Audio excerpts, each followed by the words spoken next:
Olá, pessoal! Sejam bem-vindos à nossa aula de Física. Eu sou o professor William Costa. Estou aqui para te ajudar a compreender tudo sobre essa disciplina linda que é a Física. O que nós temos na aula de hoje? Olha só. Temos aula de número 1, Objeto de Conhecimento. Problemas ambientais mundiais e políticas ambientais para a sustentabilidade. Química ambiental. Métodos de monitoramento da superfície terrestre. Agentes mutagênicos. E o detalhamento, radiação eletromagnética. Bom, espero que você esteja ansioso aí para a nossa aula. Por isso, vem com a gente.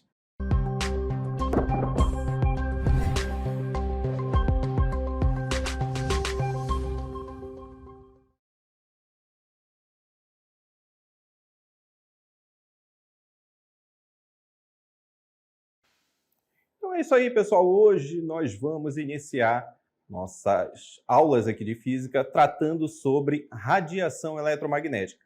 A radiação eletromagnética, ela tem aí como propriedade uma radiação que você conhece, aliás, da melhor maneira, é a luz, né? Por isso que nós estamos aqui no universo, vendo aí esses diferentes tipos de luz que são fenômenos ali que estão ocorrendo ali no meio do universo e que nós conseguimos enxergar aqui na superfície da Terra, com o auxílio aí de telescópios e tudo mais. Mas essa radiação, veja, ela se propagou no espaço. Esse ponto de luz, ele ocorre em algum lugar do espaço e ele viaja esse espaço. Isso é uma das propriedades das radiações eletromagnéticas. Elas podem se propagar, inclusive quando não tem um meio material para que elas se propaguem. Elas se propagam em meios materiais, mas também se propagam onde não tem esse meio material para que ela se propague. E essa ausência de meio material nós chamamos de vácuo, tá certo? Então, a onda eletromagnética ela pode se propagar no vácuo. E veja só, nós temos na natureza duas coisas que a gente vem estudando aí ao longo desses anos. Nós temos partículas e nós temos ondas. As partículas são pontos ali bem concentrados, tá certo? Onde nós temos uma massa concentrada em algum lugar do espaço. As ondas, elas não ficam concentradas em um ponto do espaço. Elas surgem num ponto e elas se propagam através do espaço. Essa propagação no espaço, ela se dá através do transporte de energia, tá certo? Então, nós temos essas duas propriedades. As radiações eletromagnéticas são ondas eletromagnéticas, tá certo?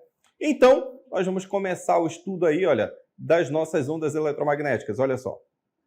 Introdução às ondas eletromagnéticas.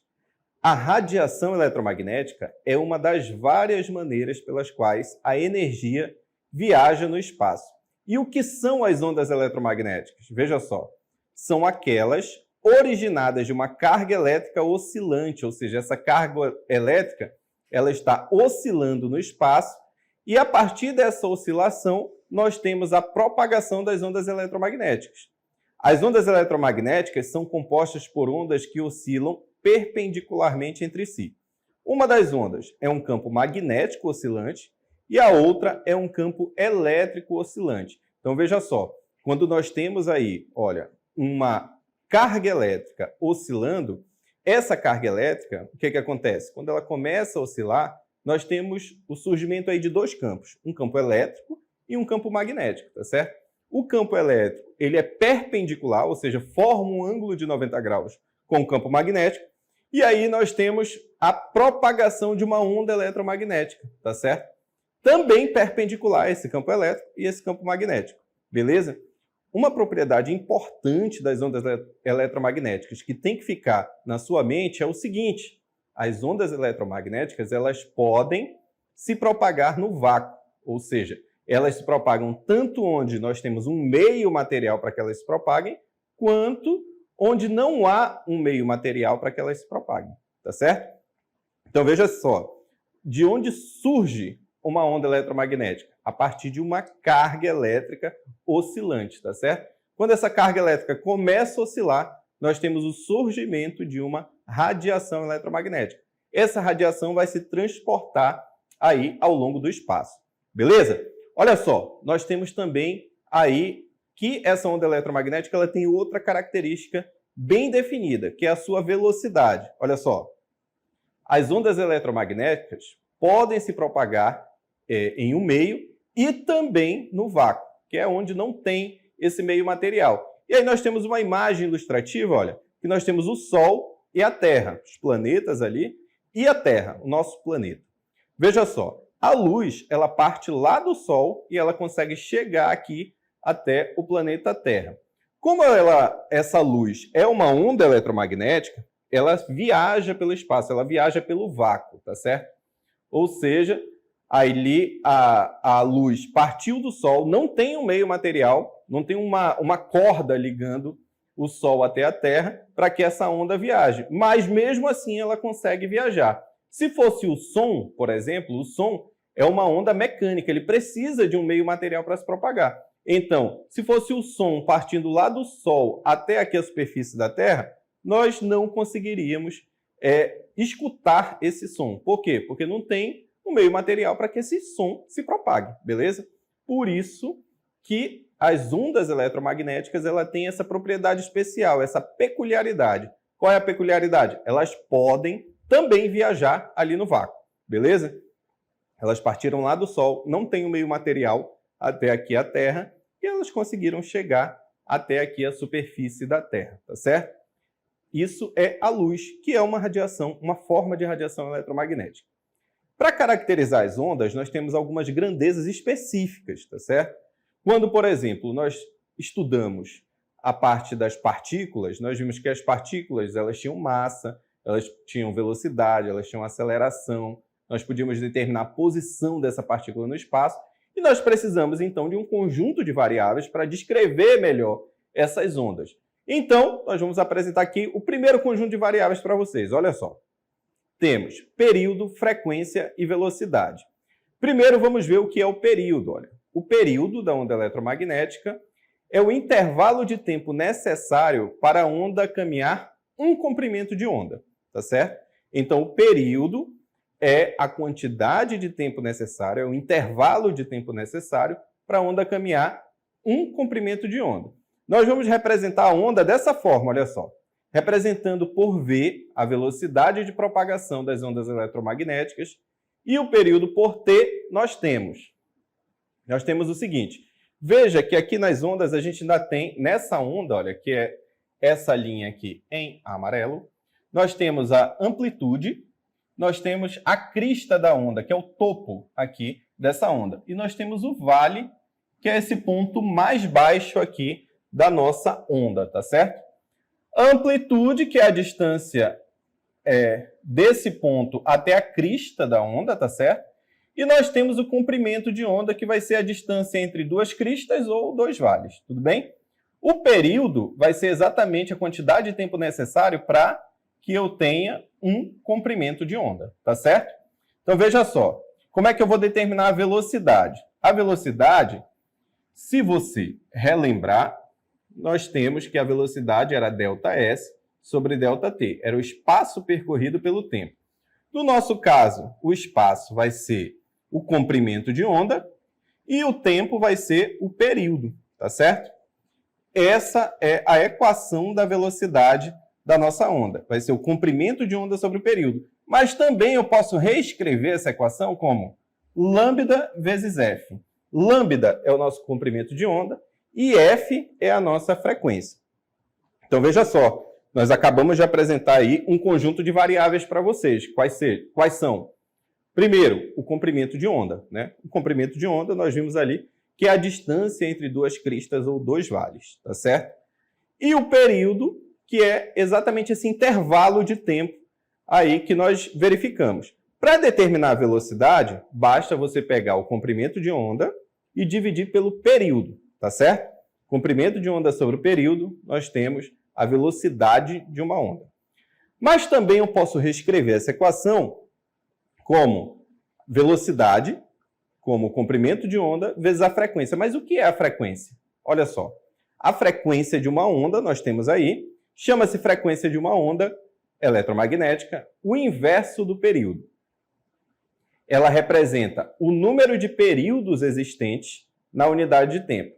Frequência é 1 sobre período. Então, veja só, ela representa o número de períodos existentes na unidade de tempo. Então, a frequência é quantas ondas eu tenho no intervalo de tempo, vamos colocar assim, de maneira um pouco informal, tá certo? Então, a frequência vai ser o inverso do período. Por isso que ali, olha, quando eu tinha lambda sobre o período, virou lambda vezes a frequência, porque o inverso do período é a frequência. Beleza, professor? Já sei determinar a velocidade de uma onda. Vamos, então, para um exemplo prático. Olha só. Nosso exemplo. Uma determinada onda de radiação eletromagnética tem uma frequência igual a 1,5 vezes 10 elevado a 14 Hz. Então, a frequência é igual a 1,5 vezes 10 elevado a 14 Hz. Hz significa Hertz, tá certo? Que é a unidade de frequência. Então, veja só, como essa onda é uma radiação eletromagnética, a gente já sabe a velocidade dela, que é uma constante, que é a letra C, tá certo? Que é a velocidade da luz. 3 vezes 10 elevado a oitava metros por segundo. Bom, daí, esses são os dados da nossa questão. Ele quer que você determine o comprimento de onda, ou seja, a letra lambda, tá certo? Vamos lá. Temos aqui os dados que nós retiramos. Vamos utilizar a equação da velocidade. Veja que aqui, olha, C lambda vezes F. Por quê? Porque eu tenho a letra C, tenho a letra F e tenho quem eu quero descobrir, que é a letra lambda. Se eu isolar aqui a letra lambda, nós vamos ter C sobre F. Por quê? Porque o F está multiplicando, vai para o outro lado, dividindo, vai para baixo da letra C. Então, vamos substituir os valores. Olha, C, 3 vezes 10 oitava. Frequência, 1,5 vezes 10 elevado a 14. E aqui você faz número com número, potência com potência.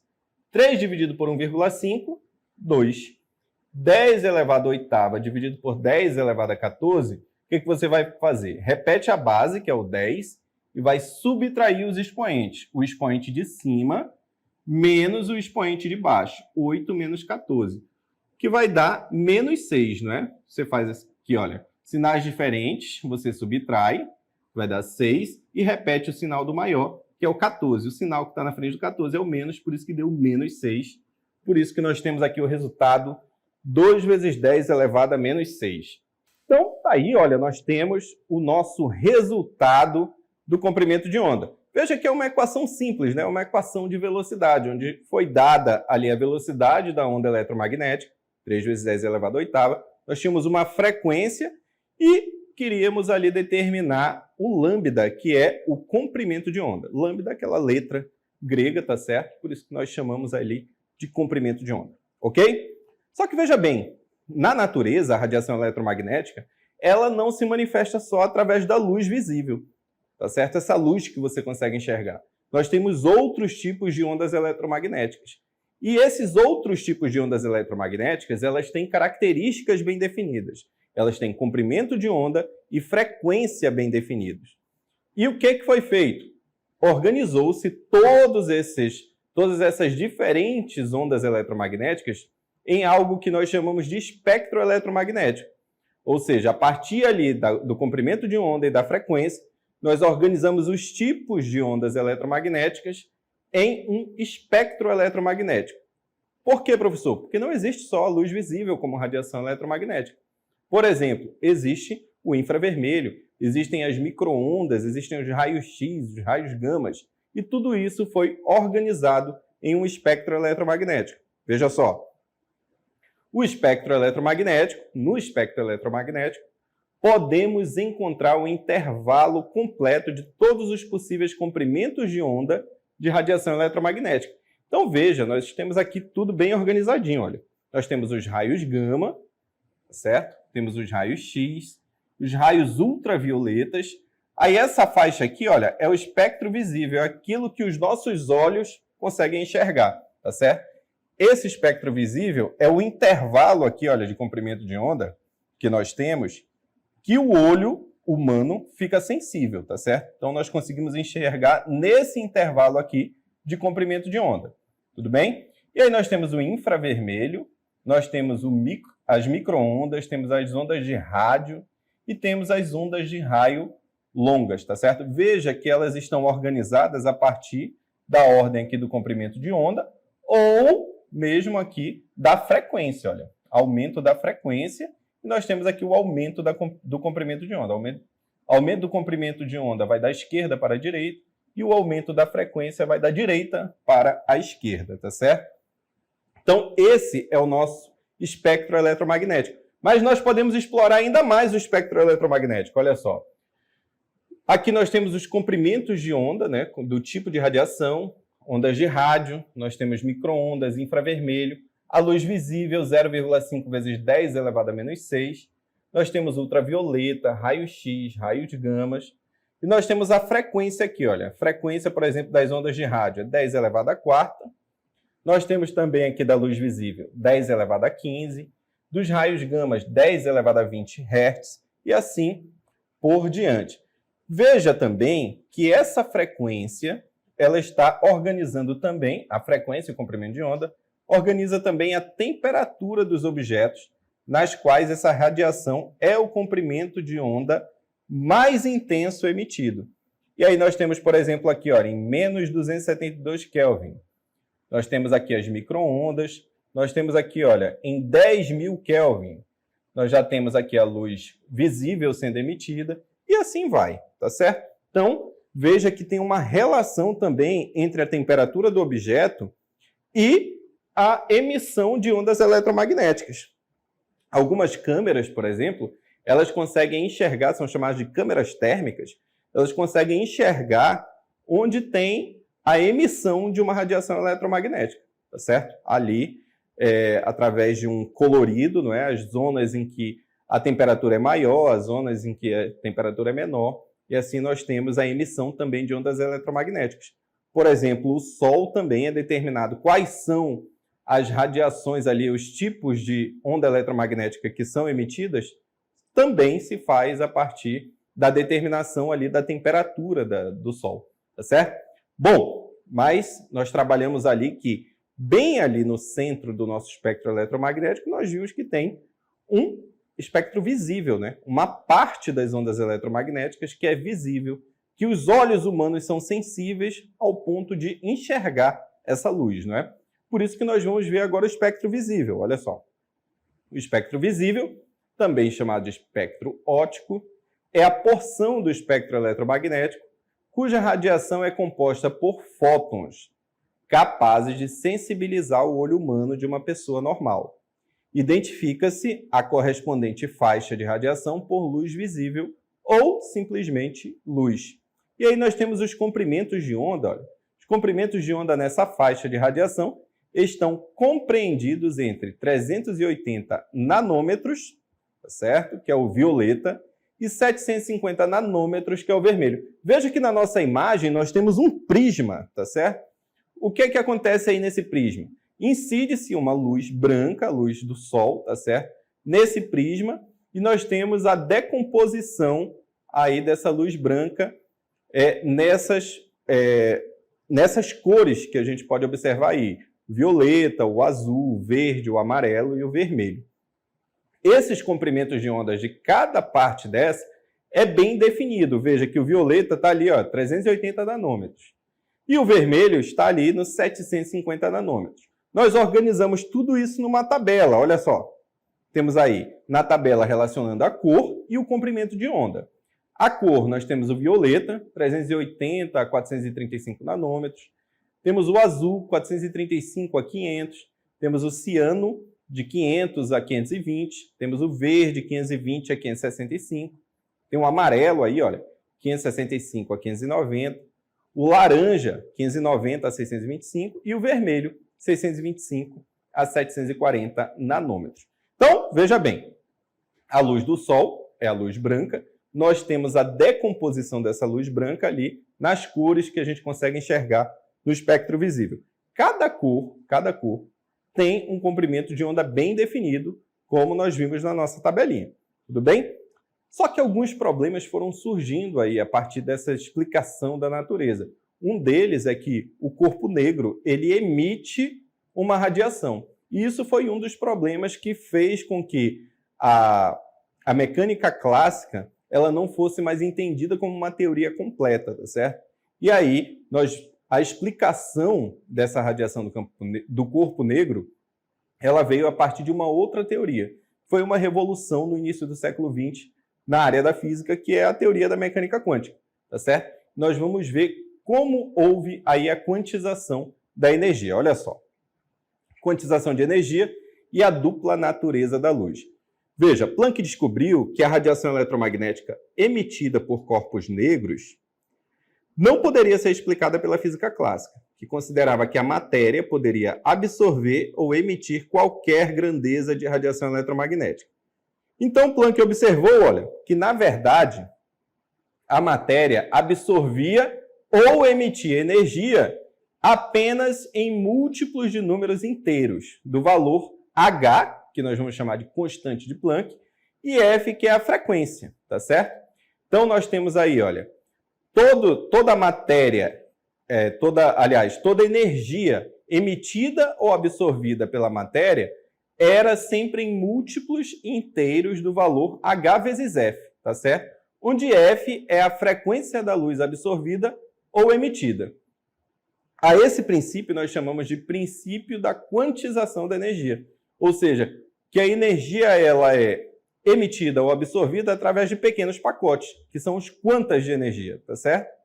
A descoberta de Planck sobre a radiação eletromagnética ser quantizada mudou para sempre a ideia de que a luz se comporta puramente como uma onda.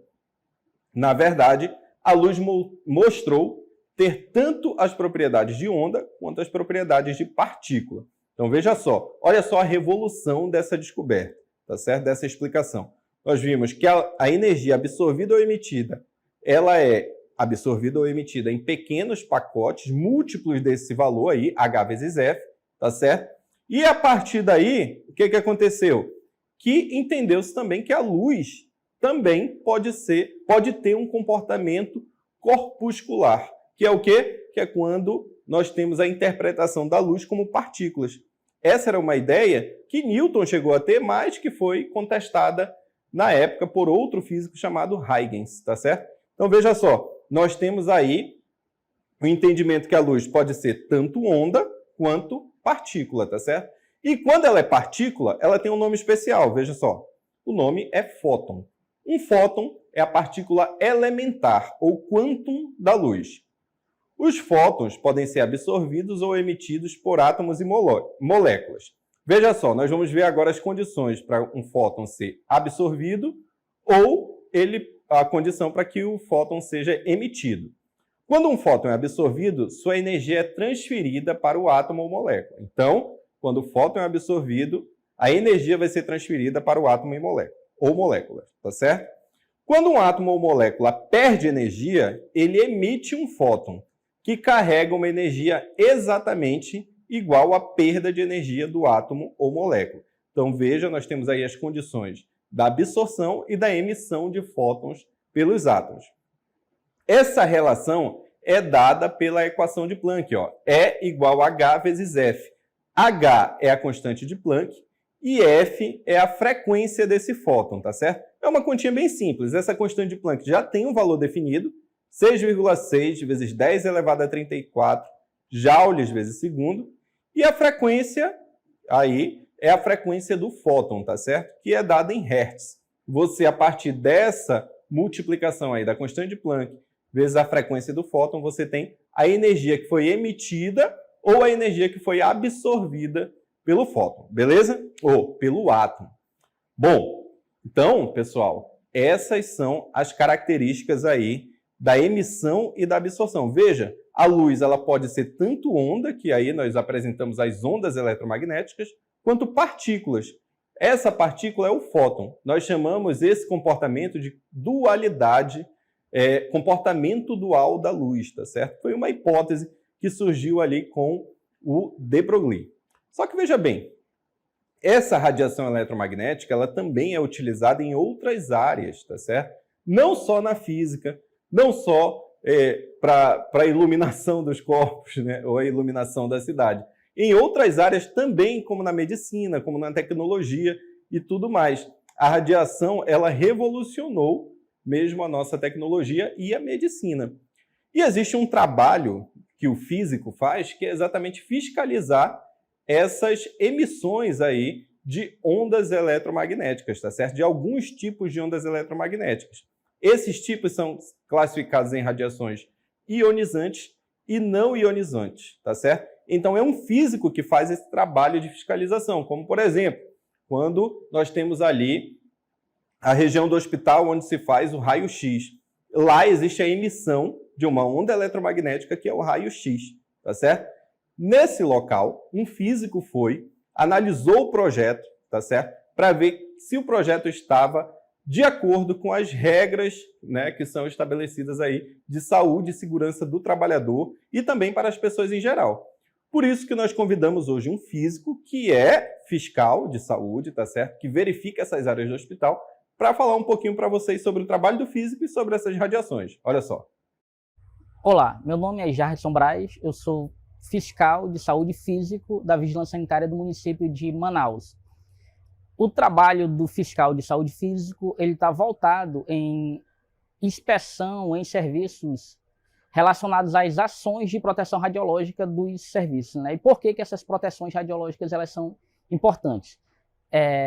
Vamos colocar aqui que é importante a gente saber que existem dois tipos de radiação. É a radiação não ionizante e a radiação ionizante. A radiação não ionizante está bem presente no nosso cotidiano, né? Posso colocar como exemplo das radiações não ionizantes as ondas de rádios, o micro-ondas que a gente utiliza aí diariamente e a ultrassonografia. E como exemplo das radiações ionizantes, a gente pode falar nos equipamentos, nas radiações produzidas por equipamentos de raio-x, a gente pode falar nos raios gama, a gente pode falar nas partículas alfa e nas partículas beta, né? E essas radiações ionizantes elas são capazes de gerar algumas patologias no nosso corpo porque elas agem diretamente nas células, né? Ionizando os átomos das células e produzindo assim células doentes, né? Que vão se reproduzir e ocasionar patologias graves, como, por exemplo, o câncer. E as ações de proteção radiológica elas estão direcionadas exatamente no sentido de proteger os trabalhadores e os usuários dos serviços de saúde, por exemplo, dessas radiações, né? De proteger, de fazer com que essas pessoas não sejam expostas às radiações acima dos limites permitidos pelas normas, que são limites ali que são produzidos através de estudos que nos dizem qual é a quantidade de radiação que podem ou não gerar essas patologias. Então, o trabalho do físico, nesse sentido, ele é muito importante porque ele protege a saúde da população dessas patologias tão graves. Então, veja bem como o trabalho do físico também nessa área é muito importante, não é? Nessa área em que as patologias podem surgir a partir aí dessa absorção pelo corpo humano, pelas nossas células, pela absorção de radiação, não é? Inclusive, quem descobriu aí as radiações, né, de alguns elementos foi a Madame Curie, né, uma grande física e química aí, que pelo contato direto ali com esse tipo de material que emite radiações muito elevadas, ela acabou vindo a desenvolver doenças a partir dessa radiação que as células dela emitiram, né? Aliás, que as células dela absorveram. Então veja como o trabalho do físico também é importante para a proteção da saúde do trabalhador e também da população em geral, que vai ao médico ali fazer um raio-x, certo? Bom, então, o que nós vimos hoje? Olha só, vimos aí as radiações eletromagnéticas e nós vimos também que a luz pode ter um outro comportamento, que é o comportamento de partícula.